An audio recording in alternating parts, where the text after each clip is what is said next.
This is a quick video on how to use and adjust a Conway buckle. They're a little tricky to get used to at first, but they can be really useful in a lot of applications. The first way that people use these is when you have a strap that needs to be adjusted on occasion, but for the most part, you don't really need to touch it. So a lot of times these are used in like horse bridles and bags where as soon as you set that strap and adjust it to where you want, you never have to touch it again. Another use is when you're combining a couple straps together. You can use like Chicago screws or a buckle, but the benefit of a Conway buckle is that there's no moving parts and it's a really strong joint between those two straps.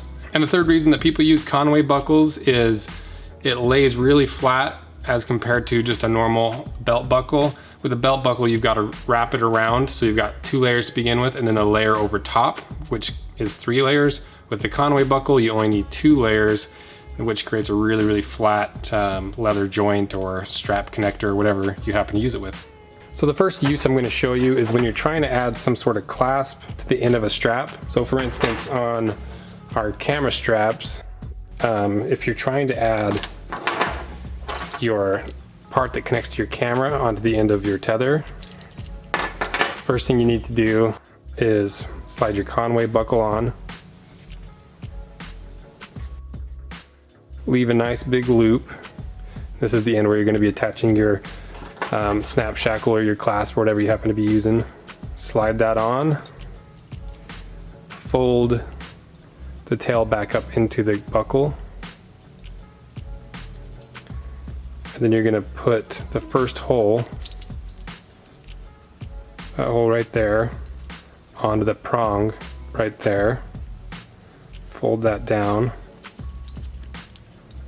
Secure that onto the prong, and then tighten that top strap. And now to adjust that, a common misconception is that you need to adjust the bottom strap as well as the top strap. But in reality, all you have to do is loosen the top strap and leave the bottom strap completely alone and just move the top strap up or down either way. So if you want a shorter strap like this, you move the top strap up near the top, sliding that Conway buckle near the top as well. If you want a longer strap, you loosen the top strap again, and then you slide that buckle all the way down to the bottom. Now you've got a lot longer strap.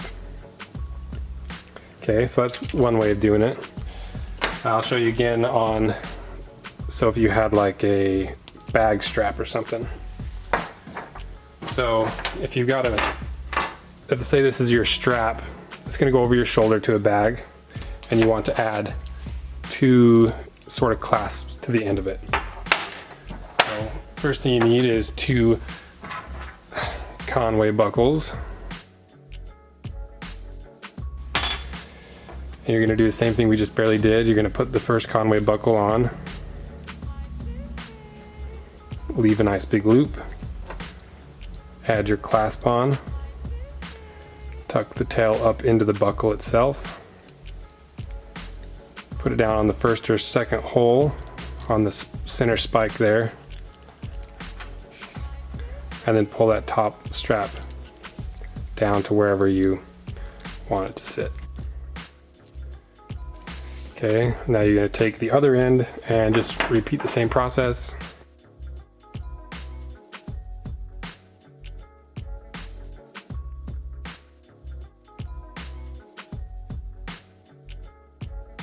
Okay, and now you've got a sling that you can throw onto a bag or over your shoulder, whatever.